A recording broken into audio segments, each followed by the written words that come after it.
Hey everyone, and welcome to G Fun Facts Online. Have you ever thought about the digital breadcrumbs you leave behind every single day?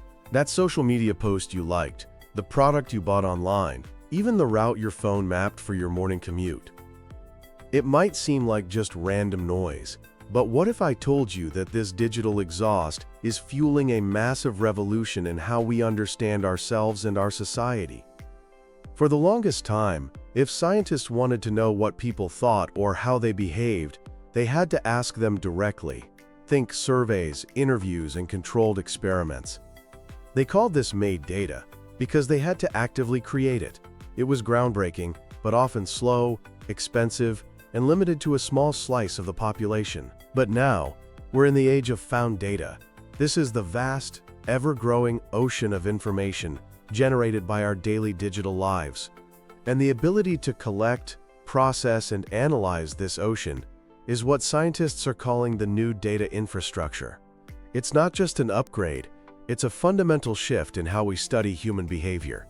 So what's powering this revolution? It's a convergence of a few key technologies. First, you have big data and analytics. We're talking about tools that can handle staggering amounts of information from entire populations, not just small samples, giving us a much more detailed picture. Then there's cloud computing and high-performance computing, which provide the raw muscle needed to crunch all those numbers and tackle questions that were previously impossible. A crucial piece is data linkage, the ability to connect different data sets. Imagine linking survey data with administrative records from government agencies, or social media data with location information. This creates a richer, more complete view of communities. Finally, there are new data repositories, which are like giant digital libraries, making all this information accessible to researchers around the globe. Okay, that's the tech, but what does it mean in practice? It means we can now ask questions that were once pure science fiction. Researchers can track the spread of information and misinformation during a crisis in real time.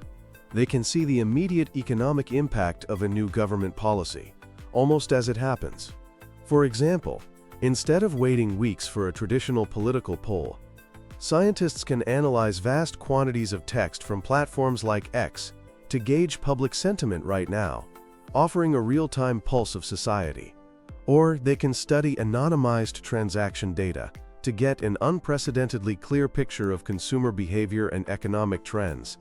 Now this all sounds incredibly powerful, and it is, but it also walks us into some serious ethical minefields. The biggest one is privacy. How do we study all this personal information while guaranteeing the anonymity and confidentiality of the people it belongs to? Then there's bias. The data we find isn't always a perfect reflection of society. Social media users, for example, aren't a perfect sample of the general population. So researchers have to be acutely aware of potential bias and develop methods to correct for it. There's also the risk of a data divide, where only the wealthiest institutions can afford access to the best data and tools. And the very algorithms used to analyze the data can have biases built in, potentially amplifying the very social inequalities we're trying to study. So where do we go from here? This new data infrastructure is truly transformative. To fully realize its potential, we need to invest in the technology, train social scientists in these new methods, and most importantly, build a strong ethical framework to guide the research. We have to ensure this powerful tool is used responsibly and for the common good.